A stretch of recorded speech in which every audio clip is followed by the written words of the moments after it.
దేవుని నామానికి స్తోత్రం కలుగును గాక. మన ప్రభువును రక్షకుడైన యేసుక్రీస్తు నామంలో కూడా వచ్చిన మీ అందరికీ ప్రత్యేకమైన వందనాలు తెలియజేస్తూ ఉన్నాం. ఆరాధన వర్తమానముగా దేవుడు మరి మనతో ఆరాధింపబడటానికి పరిశుద్ధ బైబిల్ గ్రంథం నుండి యోహాను సువార్త 4వ అధ్యాయం, యోహాను సువార్త 4వ అధ్యాయము 20 నుంచి 24 వచనాల వరకు రాయబడిన లేఖన భాగాన్ని మనం అందరము చదువుకుందాం. John chapter 4 verse 20-24. యోహాను ಸುವಾರ್ತೆ 4ನೇ ಅಧ್ಯಾಯ 70 ವಚನದಿಂದ 24 ವಚನ ವರೆಗೂ ನೋಡೋಣ. మనందరం కలిసి చదువుకుంటే మంచిది. ಎಲ್ಲರೂ ಸೇರಿ ಓದಿಕೊಳ್ಳೋಣ.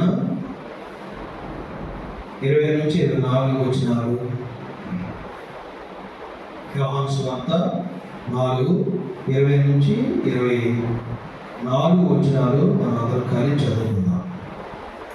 మా పితరులు ఈ పర్వతమందు ఆరాధించిరి, కానీ ఆరాధించవలసిన స్థలము యెరూషలేములో ఉన్నదని మీరు చెప్పుదురని ఆయనతో అనగా, యేసు ఆమెతో ఇట్లనెను, అమ్మా, ఒక కాలం వచ్చుచున్నది, ఆ కాలమందు ఈ పర్వతం మీద నేనను యెరూషలేములో నేనను మీరు తండ్రిని ఆరాధింపరు. నా మాట నమ్ము. మీరు మీకు తెలియని దానిని ఆరాధించువారు, మేము మాకు తెలిసిన దానిని ఆరాధించువారు. రక్షణ యూదుల్లో నుండి కలుగుచున్నది. అయితే యథార్థముగా ఆరాధించువారు ఆత్మతోనూ సత్యముతోనూ తండ్రిని ఆరాధించు కాలము వచ్చుచున్నది, అది ఇప్పుడునూ వచ్చే ఉన్నది. తను ఆరాధించువారు అట్టివారే కావాలని తండ్రి కోరుచున్నాడు. దేవుడు ఆత్మ కనుక ఆయనను ఆరాధించువారు ఆత్మతోనూ సత్యముతోనూ ఆరాధించువారు. దేవుడు తన ఆత్మతో మరి ఈ యొక్క వాక్య భాగాన్ని మరి దీవించులాగన ప్రార్థన చేసుకుందాము. పరిశుద్ధులు మహాకృపా కనికరం గల మా ప్రియ పరలోకపు తండ్రి, నీవిచ్చిన మహాకృపను బట్టి ప్రభా మరి వారమంతా కాచి కాపాడి నీ పునరుద్ధాన దినంలో మమ్మల్ని అందరినీ సిద్ధపరిచావు ప్రభు. ఆరాధించడానికి ప్రభా మీరు ఇచ్చిన లేఖన భాగం యోహాను సువార్త 4వ అధ్యాయం 20వ వచనం నుండి 24వ వచనం వరకు రాయబడిన లేఖన భాగాన్ని మా ముందు ఉంచారు ప్రభు. ప్రభా మరి తెలిసిన దాన్ని మేము ఆరాధించడానికి వచ్చాం. మరి ఏ విధంగా ఆరాధన చేయాలో ప్రభా మరి మాటల ద్వారా మాకు తెలియజేయండి. ప్రభా నీ యొక్క వాక్యం మా హృదయంలో నింపండి. చెప్తున్న దాసుని మీరు మహిమపరచండి. ప్రభు ఈ మాటల ద్వారా మీరు మహిమనంత ప్రభావాలు పొందుకోమని మా ప్రభును మా రక్షకుడైన యేసుక్రీస్తు నామములో అడిగి వేడుకొనుచున్నాము తండ్రి, ఆమేన్. మనందరికీ తెలిసినటువంటి ఈ లేఖన భాగమే. మరి ఈ 4వ అధ్యాయం ఎవరు కనబడతారు మనకి? సమరయ స్త్రీ కనబడుతుంది, అనే కదా, సమరయ స్త్రీ కనబడుతుంది. కనుక సమరయ స్త్రీ గురించి మరి మనందరికీ తెలుసు. ఆమెతో ప్రభు అంటూ ఉన్నాడు మరి దేవుని యొక్క ఆరాధన చేయడానికి ఆత్మతో సత్యంతో ఆరాధన చేయాలి, అదే నిజమైన ఆరాధన అని ప్రభు చెబుతూ ఉన్నాడు. కనుక ఆరాధన అనే పదం న్యూ టెస్టిమెంట్ ఎక్కడే ఉంది. ఆరాధన అనే పదం కొత్త నిబంధనలో ఏమతోనే ప్రభు చెబుతూ ఉన్నాడు. కనుక ఆ స్త్రీ నిజ ఆరాధన కోసం ఎదురు చూస్తుంది అని దేవుడు ఆమె దగ్గరకు వచ్చాడు. ఆమెలో ఉన్న లోపములను ఆమె చేత గుర్తింపు చేశాడు. ఆమెలో ఉన్న పాపపు జీవితాన్ని దేవుడు కళ్ళకు కట్టినట్లు చెప్పాడు. నిజమైన ఆరాధన గురించి మరి దేవుడు సాక్ష్యం చెబుతూ ఉన్నాడు. కనుక సమరయ స్త్రీ గురించి ఆమె ఆరాధనకు ఎదురు చూస్తూ ఉంది. ఆరాధన అంటే అర్పించేది అర్థం. ఆరాధన అంటే మనం చెప్పుకుంటాం అర్పణ, గివింగ్, నాట్ గెటింగ్. ఆరాధన అంటే దేవుడికి అర్పించేది. మరి ఏ విధంగా ఆరాధన చేయాలని దేవుని యొక్క వాక్యం చెబుతుందంటే, మరి ఆత్మతో సత్యంతో ఆరాధన చేయాలని దేవుని యొక్క వాక్యం. కనుక ఆరాధనలో ఏముండకూడదని ఇక్కడ చెప్తాడంటే, సమరయ స్త్రీతో ఆరాధనలో పాపం ఉండకూడదు, ఆరాధనలో లోపం ఉండకూడదు, ఆరాధనలో పవిత్రత కలిగి ఆరాధన చేయాలి అని, ఆత్మతో సత్యంతో ఆరాధన చేయాలని ప్రభు సమరయ స్త్రీతో చెప్పడం అనేది మనం వింటూ ఉన్నాం. కనుక ఉదయకాల సమయంలో నీవు నేను మరి ఆరాధన గురించి కొన్ని మాటలు మనం నేర్చుకుందాం. కనుక మన హెబ్రోను సంఘాల్లో ఆరాధన ప్రభువుని ఎందుకు చేయాలి, ఎందుకు మనం ఆరాధన చేయాలి, ఆయన ఎలాంటి వాడు, ఆయన మనకేమి చేశాడు, ఇవన్నీ జ్ఞాపకం చేసుకుని మనం ఆరాధన చేస్తాం. కనుక ఆరాధన మనం ఎందుకు చేయాలంటే, ఆయన దేవుడు కనుక మనం ఆరాధన చేయాలి. ఎలాంటి దేవుడు? అందరూ దేవుడు లాంటి దేవుడు కాదు మన దేవుడు. ఎలాంటి దేవుడు మన దేవుడు? చనిపోయి తిరిగి లేసినటువంటి దేవుడు మన దేవుడు. కనుక మరి అలాంటి దేవుడు ఈ భూలోకంలో ఎవరు లేదు. పాపములన్నీ, సర్వలోక పాపమును ఆయన మీద వేసుకుని మరి చనిపోయి తిరిగి లేచి మనందరి పాపాలు కడగడానికి ఆయన మరి చనిపోయి తిరిగి లేచినటువంటి గొప్ప దేవుడు మనం ఆరాధన చేస్తున్నాం. కనుక ఆరాధన చేయడానికి నీవు నేను మనందరం మరి కూడి వచ్చి ఉన్నాం. మరి ఏ విధంగా ఆరాధన చేయాలి, ఆయన ఆరాధన చేయడానికి మరి దేవుని యొక్క వాక్యంలో కొన్ని చూద్దాం. మరి ఆమె 22 నుంచి 26 వచనాల్లో మనం చదువుకున్నాం. మీరు సమరయులు తెలియని దాన్ని ఆరాధించారు. సమరయులు దేన్ని ఆరాధన చేస్తున్నారు? తెలియని దాన్ని ఆరాధన చేస్తున్నారు. అంటే ఆ కొండ మీద ఇస్సాకు బలి అర్పించారు. ఆ కొండ మీదనే మరి అబ్రహాము మరి ఆ యొక్క ఇస్సాకు కోసం బలి అర్పించాడు. మోషే ఆ పర్వతం మీదనే మొదటగా బలిపీఠం కట్టి ఆరాధన చేశారు. అందుకని గెరీజీము కొండ మీద మీరు సమరయులు ఆరాధన చేస్తున్నారు. అందుకే ప్రభు చెప్తున్నాడు, మీ ఆరాధన మీకు తెలియట్లే, ఎందుకంటే మీరు తెలియని దాన్ని ఆరాధన చేస్తున్నారు, మేమైతే తెలిసిన దాన్ని ఆరాధన చేస్తాం. ఏంటి మనకు తెలిసింది? ప్రభు గురించి మనకేమి తెలుసు? మన యేసు ప్రభు 2025 సంవత్సరాల క్రితం నీ కోసం, నా కోసం, మనందరి కోసం ప్రభు వారు ఈ లోకానికి వచ్చాడు అని మనం తెలుసు. దేవుని యొక్క వాక్యం ద్వారా, మన దేవుని యొక్క సేవకుల ద్వారా మనం తెలుసుకున్నాం. వచ్చి ఏం చేశాడంటే నీ కోసం, నా కోసం, మనందరి పాపముల కోసం ఆయన ఏం చేశాడు? చనిపోయాడు, తిరిగి 3వ దినాన లేచి ఎవరైతే యేసు ప్రభుని మాటలు విని నమ్ముకుని బాప్తిసం తీసుకుంటారో వారి హృదయంలోకి దేవుని యొక్క ఆత్మను సంచకరువుగా ఇచ్చాడు. అందును బట్టి మనము ఆరాధన చేయడానికి వచ్చాం. కనుక మరి దేవుని యొక్క వాక్యం చెబుతా ఉంది. మరి ఆది కాండములో నుంచి మనం చూస్తే మరి 5 గ్రంథాల్లో 5 మరి ఆది కాండం, నిర్మాకాండం, లేవియకాండం, సంఖ్యాకాండం, ద్వితీయోపదేశ కాండాల్లో మనం చూస్తే అక్కడ ఏం కనబడుతుందంటే మరి కొన్ని మరి ఆరాధన చేసే విధానం, తర్వాత నైవేద్యం చేసే విధానం, బలి అర్పించే విధానం అనేది దేవుని యొక్క వాక్యాన్ని మనం చూస్తూ ఉన్నాం. కనుక నీవు నేను మరి మన యొక్క హృదయంలో దేవుని ఆరాధన చేయడానికి మనం వచ్చాం. ఆరాధన అంటే ఒక ధన్యత, ఆరాధన అంటే ఒక బాధ్యత కాదు, ఒక ధన్యత. ఆరాధన అంటే ఒక క్రైస్తవుడికి ఒక ధన్యత, బాధ్యత కాదు. Worship is the highest occupation of a Christian. Worship అనేది మన యొక్క జీవితంలో గొప్ప ధన్యతగా దేవుడు మనకి ఇచ్చాడు.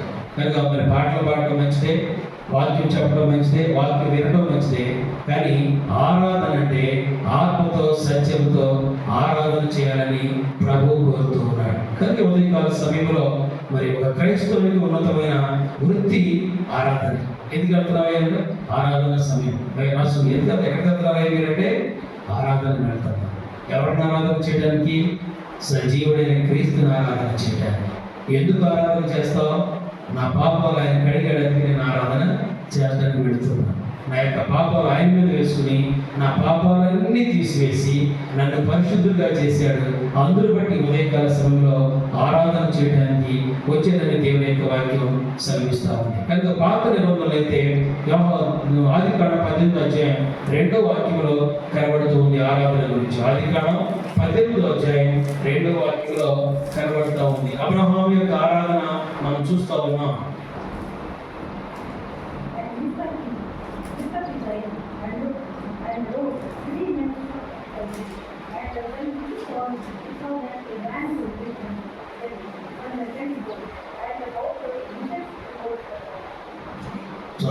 నేల మట్టుకు తెలుగులో ఏముందంటే నేల మట్టుకు వంగి నమస్కారం అంటే నేల మట్టుకు వంగడం ఆరాధన. ఇంగ్లీష్లో ఎవ్రీ బైబిల్ ఏముందంటే శాఖ అని ఉంది. ఎవ్రీ బైబిల్ ఏముంది? శాఖ. శాఖ అంటే ఏమిటంటే నేల మట్టుకు వంగి ఆరాధన. అసలు యాక్చువల్ తెలుగు బైబిల్లో 22వ అధ్యాయం 5వ వచనంలో ఉందన్నమాట. ఆదికాండం 22:5లో ఉంది. ఏమని ఉందంటే, మీరును ఈ గాడితో మీరు ఇక్కడే ఉండండి, నేనును అచ్చిన వాడు అక్కడికి వెళ్ళి తెలుగులో మ్రొక్కి అని ఉంది. ఇక్కడనే ఉండండి, చిన్నవాడును అక్కడికి వెళ్ళి దేవునికి మొక్కి. తెలుగులో మ్రొక్కి అని ఉంది. ఇంగ్లీష్ లో ఏముంది చూడండి. చూడండి, తెలుగులో మ్రొక్కి అని, ఇంగ్లీష్ లో ఏముంది? వర్షిప్ అనేది. వర్షిప్ అంటే ఆరాధన. కనుక మరి ఆరాధన అని అక్కడ మనకు కనబడుతూ ఉంది. మ్రొక్కి అని తెలుగులో కన్నడలో కూడా కరెక్ట్గా ఉంది. దేవారాధన మాడి అని, దేవారాధన మాడి అని. కనుక ఆరాధన అంటే అర్పించేదని అర్థం. ఆరాధన చేయడానికి వెళ్తా అన్నాడు. ఎందుకు వెళ్తున్నాడు? అబ్రహాం ఇస్సాకుని తీసుకుని బలి ఇవ్వడానికి వెళ్తున్నాడు. మరి అబ్రహాం ఏం చెప్తున్నాడు? మ్రొక్కి వస్తానంటున్నాడు. ఇక్కడే ఒక ఎడ్యుకేషన్ ఉందన్నమాట. అందుకే అందరూ ఆరాధనలో ఒకటి కదనమాట. కనుక ఆరాధన అంటే అర్పణ చేయడానికి వెళుతున్నా. నేను ఏం అర్పణ చేయడానికి వెళుతున్నా? ఇస్సాకును బలి అర్పించడానికి వెళుతున్నానని అనాలి. కానీ ఆయన ఏమన్నాడు? మ్రొక్కి వస్తామని అంటున్నాడు. చూడు, అబ్రహాం యొక్క గొప్పతనం ఏంటంటే విశ్వాసులకు తండ్రి. ఆరాధనలో గొప్ప ఆశీర్వాదం వచ్చిందంటే అందుకని ఆ 16వ వచనంలో, అదే అధ్యాయం 22వ అధ్యాయం 16వ వచనంలో ఏం కనబడుతుందంటే, నీవు నీ ఒక్కగా ఉన్న నీ కుమారుడిని చదవనా, నీవు నీకు ఒక్కడే ఆయన నీ కుమారుని ఎరగతీయక ఈ కార్యం చేసిందన్న నేను నిన్ను ఆశ్రయించి ఆకాశ నక్షత్రం వలెను సముద్ర తీరమందలి ఇసుకు వలెను నీ సంతానము నిశ్చయముగా విస్తరింపజేసింది. ఈ సంతతి వారు తమ శత్రువులు గవిని స్వాధీనపరచు. మరియు నీవు నా మాట వినందున లోకముని జనములన్నీ నీ సంతానం వలన ఆశీర్వదింపబడును. చాలా కనుక ఎప్పుడైతే ఆ విధంగా మ్రొక్కి వచ్చాడో 16వ వచనం వచ్చేసరికి ఆశీర్వాదం వచ్చేసింది. అంటే ఈ యొక్క మొదటి నుంచి 16 వచనాల్లోనే ఆరాధన గురించి కొన్ని ఆత్మీయ సత్యాలు అక్కడ ఉన్నాయి. ఆత్మీయ సత్యాలు అక్కడే ఉన్నాయి. మన సంఘంలో చాలాసార్లు చెప్పారు. ఒకటి, ఆరాధనలో ఆత్మీయ సత్యాలు అక్కడే ఉన్నాయి. అసలు ఏమేమి చేసాడో మనం మరలా ఇంటికెళ్ళి మనం చదువుకుంటే, ఆదివారం పొద్దున్నే తెల్లవారుజామున లేచాడు. తర్వాత కట్టెలు సిద్ధపరచుకున్నాడు. కుమారుని లేపాడు. తర్వాత తనకిష్టమైన కుమారుని ఇవ్వడానికి సిద్ధపడ్డాడు. కానీ ఆరాధనలు ఇవన్నీ చెప్పాను. ఆరాధన అంటే ఏంటంటే నీకు ఇష్టమైన దాన్ని దేవునికి, అంటే దేవునికి ఏమి ఇష్టమో అది ఇవ్వటం ఆరాధన. దేవునికి ఏమి ఇష్టమో నా నుంచి విరిగి నలిగిన హృదయం ఆయనకి అని కదా. విరిగి నలిగిన హృదయం దేవునికి ఇష్టమైన బలి అర్పణని దేవుని యొక్క వాక్యం చెబుతా ఉంది. కనుక విరిగి నలిగిన హృదయాన్ని దేవుడు అంగీకరిస్తాడని దేవుని యొక్క వాక్యం. పాత నిబంధనలో మరి ఎవరైనా కానీ మరి దేవుని సన్నిధికి వచ్చి ఆరాధన చేయాలంటే వారు పాపులైతే ఆ పాపాన్ని బట్టి గువ్వనైనను, తర్వాత గొర్రెనైనను, ఎడ్లనైనను, ఏడాది దూడని తీసుకుని వచ్చి మరి దేవుని సేవకు దగ్గరికి వచ్చి ఆయన చెయ్యి దాని మీద పెట్టి మరి ప్రార్థన చేస్తున్నారు. దీంట్లో మన పాపం అంత దేంట్లో వస్తుంది? ఆ పశువులో కానీ ఆ పక్షులో కానీ వచ్చేస్తారు. అప్పుడు బలి అర్పించిన తర్వాత ఆ పాపానికి పరిష్కారం అయిపోయిన తర్వాత మనోడు ఆ యొక్క రక్తాన్ని బలిపీఠం దగ్గర ప్రోక్షించి మళ్ళా వెనక్కి వచ్చేసి మళ్ళా యథాస్థితే మళ్ళా పాపం చేయటం అనేది చూస్తున్నాం. కనుక ఆరాధనకి యోగ్యమైనది ఏంటంటే దేవునికి ఇష్టమైనది ఆరాధన చేయాలి. దేవునికి ఇష్టమైనది ఏంటి? ఉదయకాల సమయంలో నీ హృదయం, నా హృదయం, మనందరి హృదయం. అందుకే సమరయ స్త్రీ దగ్గరికి వెళ్ళాడు. సమరయ స్త్రీ ఏం చేస్తుందంటే తన యొక్క సంతోషం కోసం అనేక మంది భర్తలు మారుస్తుంది. ఏం చేస్తుంది? భర్తలు మారుస్తుంది. ఎందుకని?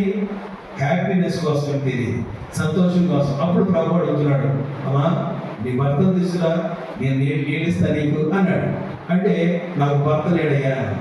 అవును, నీకు 5 భర్తలు ఉన్నారు, ఇప్పుడు ఉన్నవాడు నీవాడు కాదు అన్నాడు. అప్పుడు ఆమె అర్థమైపోయింది, ఆమెకి అర్థమైపోయింది, అంతా రోల్ అయిపోయింది. దాంట్లో ఉన్న పాపం అంతా ప్రభు ఆమెలో చెప్పాడు. అవునయ్యా, ఉన్నదంతా ఇప్పుడు ఉన్నవాడు నీ మొత్తం ఎంతమంది? 6 ఉన్నారు, 5 ఉన్నారు.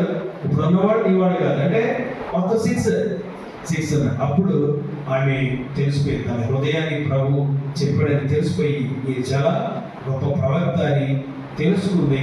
హృదయంలో ఉన్న పాపాన్నంతా ఆ యొక్క ప్రేమ దాంట్లో కనపడింది.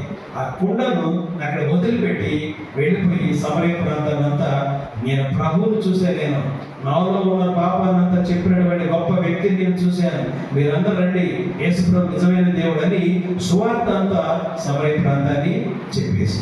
కానీ మనం తెలుసుకోవాల్సింది ఏమిటంటే, నీవు పాపమైనా కానీ ఈ ఉదయకాల సమయంలో ప్రభు దగ్గరికి వచ్చిన తర్వాత నీ పాపాలు మన ఆయన దగ్గర పెట్టి నీ యొక్క వాక్యంతో మన హృదయాన్ని కడుక్కున్నట్లయితే మనం ఆరాధన చేయడానికి దేవుడు ఇష్టపడుతూ ఉంటాడు.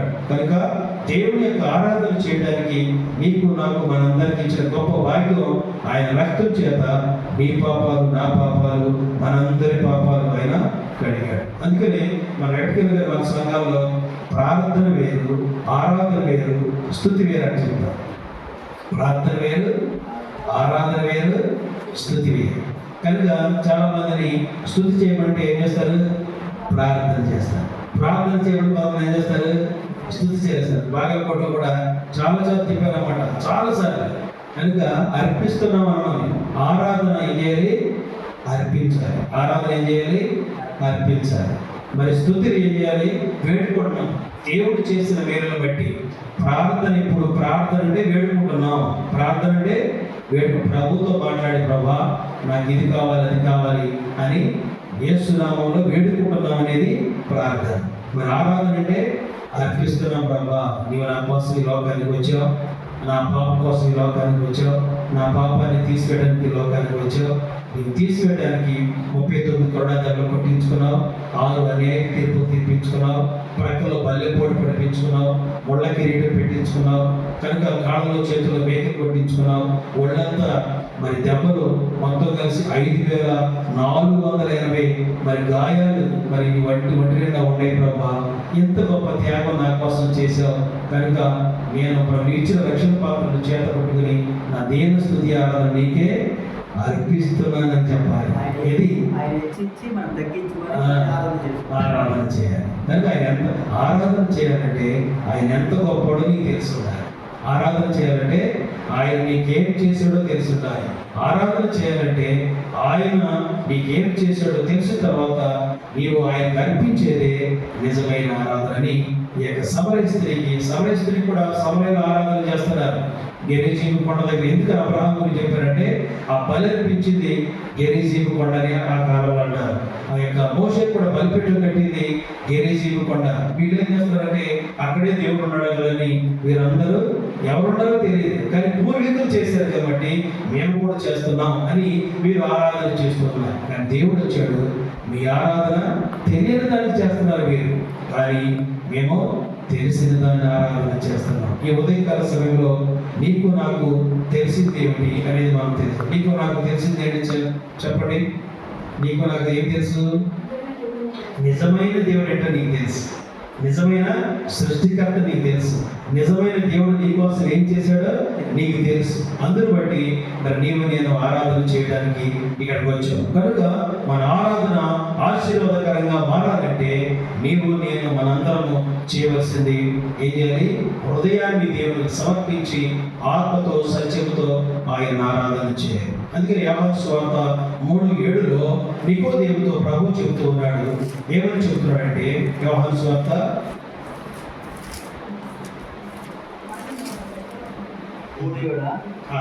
మీరు కొత్తగా జన్మిపోవాలని నేను మీతో చెప్తున్నందుకు ఆశ్చర్యపడవద్దు కానీ దానికి ఇష్టమైన చోటును విసురును నీవు దాని శబ్దం విందుగానే కానీ అది ఎక్కడ నుండి వచ్చినో ఎక్కడికి పోవునో నీకు తెలియదు. ఇంగ్లీష్లో ఏముందంటే ఆత్మమూలముగా చాలా ఇంగ్లీష్లో ఏముందంటే పాపి 100% నికోదేముతో ఆయన ఇంగ్లీష్లో చెప్పాడు. నికోదేము 3:7 ఏమని చదవ ఇంగ్లీష్?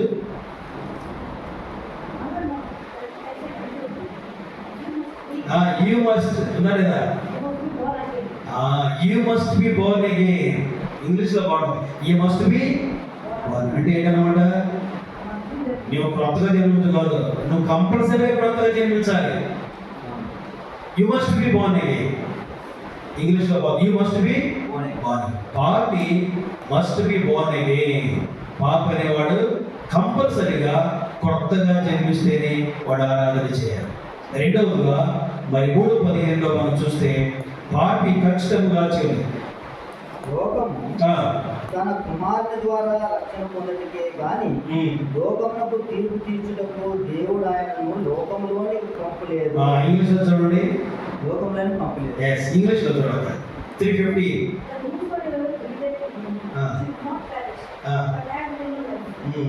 You should not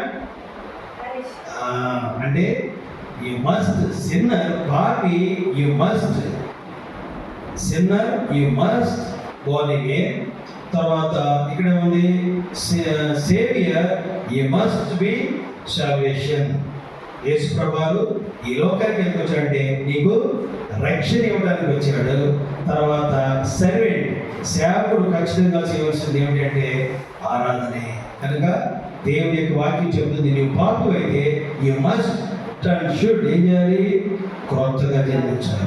క్రొత్తగా జన్మిస్తేనే నీ ఆరాధన, నీ ప్రార్థన దేవుడి ఉదయకాల సమయంలో వినడానికి ఆస్కారం ఉంది. కనుక అందుకని ఈ సమరయ స్త్రీ సమరయ స్త్రీతో చెప్తున్నారు, అయ్యా నేను ఇంత దూరం ఇంత దిగి లోనికి నీళ్లు తెచ్చుకోలేకపోకుండా ఉన్నాను నేను. కనుక మరి నువ్వు జీవజలం ఉన్నావు కదా, నాకు ఇచ్చేయి అంటే అది ఇవ్వడానికి కుదరదు. అది ఇస్తా, ఎప్పుడు ఇస్తా? నీ పెరిమిటిని తీసుకొస్తే ఇస్తానే. కనుక ఎప్పుడైతే పెరిమిటిని అందో నాకు పెరిమిటి లేదు. అయితే ఆ చెప్తున్నాడు, నీకు పెరిమిటి, నీకు 5 పెరిమిటి ఉండాలి. నువ్వు అబద్ధం చెప్తున్నా, ఇప్పుడు ఉన్నవాడు కదా, నీ వాడు కదా, మొత్తం 6. కనుక అప్పుడు చెప్పగానే గుళ్ళంతా జలదొచ్చింది. అమ్మో, నా హృదయంలో ఉన్న మాటలని చెప్తున్నాడు. ఇక్కడ ఒక మాట చెప్తున్నాడు, చూడండి అక్కడ ఏముందో. 39 వచ్చిన యోహాను సువార్త 4:39లో నేను చదువుతాను. నేను చేసినవని నాతో చెప్పినని సాక్ష్యం ఇచ్చిన స్త్రీ యొక్క మాటను బట్టి ఆ ఊరిలోని సమరయులు అనేకులు ఆయన యందు విశ్వాసం ఉంచిరి. 39 చూడండి. మరి ఈ యొక్క ఉదయకాల సమయంలో ప్రతి ఆదివారం నువ్వు ప్రార్థన చేయడానికి, ఆరాధన చేయడానికి వస్తున్నావు. నీ యొక్క ప్రార్థన దేవుడు మరి నీవు ఎంతమందికి నీ యొక్క ప్రార్థన ద్వారా అనేక సంఘానికి తీసుకుని వస్తున్నావు. యూ మస్ట్ షుడ్ నీవు రక్షణ పొందిన తర్వాత ప్రభువును పరిచయం చేస్తున్నావా అనేది దేవుని యొక్క వాక్యం చెబుతా ఉంటాయి. అందుకని యేసు ప్రభువుని ఎందుకు ఆరాధన చేయాలో 2 మాటలు మనం చూసుకుని మనం ముగిద్దాం ఆరాధన వర్తమానం. యేసు ప్రభువుని మనం ఎందుకు ఆరాధన చేయాలంటే, ఒకటి యోహాను సువార్త 3:16లో మనం చూద్దాం. యోహాను సువార్త చదువుకున్నాం 3:16. అందరికీ తెలిసిన మాటలు ఇవి. దేవుడు లోకమును ఎంతో ప్రేమించింది కాగా ఆయన తన అద్వితీయ కుమారునిగా పుట్టిన వారి యందు విశ్వాసం ఇచ్చి ప్రతి వారును నశింపుగా నిత్య జీవం పొందినట్లు ఆయన అనుగ్రహించింది. చాలండి. యేసు ప్రభువు ఎందుకు ఈ లోకానికి వచ్చాడు? నిత్య జీవం, నశింపగా నిత్య జీవం పొందడానికి ప్రభువారు. కనుక అంతకుముందు ఏముంది? దేవుడి లోకం ఎంతో ఇంగ్లీష్లో ఏముంది? సో లవ్డ్ ద వరల్డ్, ఎంతో ప్రేమించారు. అంటే నేను ప్రశ్న వేస్తా, ఎంతో అంటే లెక్క ఏంటి దాన్ని? చెప్పలేనంత అంటే చెప్పలేనంత కొలత ఎట్లా చెప్పాలి? చెప్పగలిగింది. దానికి ఆన్సర్ ఎక్కడ ఉందంటే 1 యోహాను 3:16 ఉంటుంది. 1 యోహాను 3:16లో ఆ మాట రాయబడి ఉంటుంది. ఎంత ప్రేమించాడంటే దాని కొలత ఎంతో దేవుడు ప్రభు చెప్పాడు. ఎంత దాని కొలత అంటే 1 యోహాను పత్రిక 3:16లో ఈ విధంగా రాయబడి ఉంది. 1 John chapter 3:16.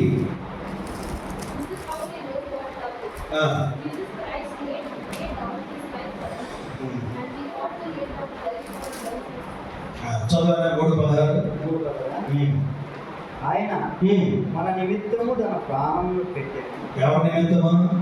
మన నిమిత్తము తన ప్రాణం పెట్టాడు కనుక ఆ ప్రేమ ఎట్టిదో మనము దీని వలన ఆ, ప్రేమ ఎట్టిదని తెలుసుకొనుచున్నాను. చూడండి, ప్రేమ ఎంతో ప్రేమించాడు. ఎంత ప్రేమించాడు? ప్రాణం పెట్టే అంత ప్రేమ. చూడండి, నీ కోసం అన్నదమ్ములు ప్రాణం పెట్టలేరు, తల్లిదండ్రులు ప్రాణం పెట్టలేరు, నీ సహోదరుడు, నీ యొక్క ఫ్రెండ్, మంచి స్నేహితులు కూడా ప్రాణం పెట్టలేరు. కానీ నీ కోసం, నా కోసం, మనందరి కోసం ఆయన ప్రాణం పెట్టి నిన్ను నన్ను ప్రేమించాడు. లోకం ఎంతో ప్రేమించాడు అందరూ చెప్తారు వాక్యం, కానీ ఎంత ప్రేమించాడని చెప్తే ప్రాణం పెట్టి అంత ప్రేమించాడు. అలాంటి దేవుడు మనం ఆరాధన చేస్తున్నాం. మన యొక్క ఉదయకాల సమయంలో ప్రభుని ఆరాధన చేద్దాం. ఎందుకంటే అయ్యా, నన్ను ప్రాణం పెట్టంత నన్ను ప్రేమించు. ఈ లోకంలో తల్లిదండ్రులు, అన్నదమ్ములు, అక్క చెల్లెళ్ళు, బంధుమిత్రులు, ముఖ్య స్నేహితులు కూడా నన్ను మోసం చేశారు, కానీ నీవు మాత్రం ప్రాణం పెట్టి నన్ను ప్రేమించి నీ హక్కుని చేర్చుకున్నావు, సంఘంలో చేర్చవని మనం ఆరాధన చేద్దాం. కనుక ఈ మాటలు విన్న మనం, నీవు నేను మరి దేవుని యొక్క వాక్యం విన్నాం. సమరిస్తూ ఏం చేస్తుందంటే తెలియని దాన్ని ఆరాధన చేస్తుంది. కానీ నీవు నేను ఉదయకాల సమయంలో ప్రభువుని తెలుసుకుని మనం ఆరాధన చేస్తున్నాం. ఆయన ఎందుకు ఈ లోకానికి వచ్చాడో తెలుసుకున్నాం, ఆయన వచ్చి నీకేం చేశాడో తెలుసుకున్నాం.